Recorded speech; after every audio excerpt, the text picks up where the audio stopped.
I wanted to understand if there was a bridge between that world where there are infinite number of dimensions and this three-dimensional world that we live in. My interest in explaining this mystical science of the pineal gland is really thinking of the pineal gland as the brain's radio receiver. And it can only be activated through a certain process. When this latent system switches on, the arousal that's created is energy moving from the body right up into the brain. And that energy rushes all the way up into the pineal gland. The moment that happens, the brain goes into what's called gamma brainwave patterns. They're having a full-on sensory experience without their senses.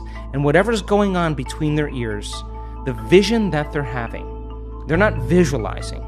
It's happening to them. And the person now is literally in a whole nother world. They're in another dimension. That's why the pineal gland is called the third eye, because it's a profound vision. Once the autonomic nervous system switches on and it goes into gamma brainwave patterns, that radio receiver has tiny little calcite crystals, stacked rhombohedrons that are on top of each other. And those crystals begin to shimmer. They begin to oscillate. And now the radio receiver is activated. And when the brain latches on to a frequency, the pineal gland acts as a transducer. And the pineal gland begins to release upgraded versions of melatonin.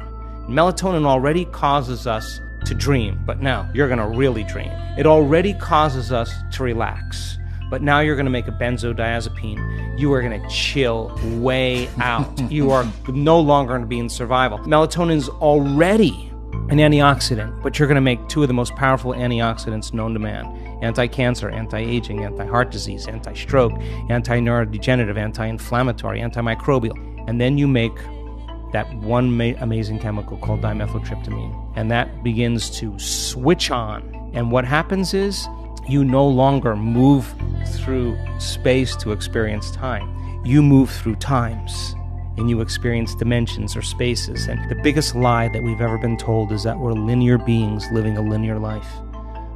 We are dimensional beings living a dimensional life. And when the doors of dimension open to you, and you get a glimpse of how big this really is, you are going to care less about politics.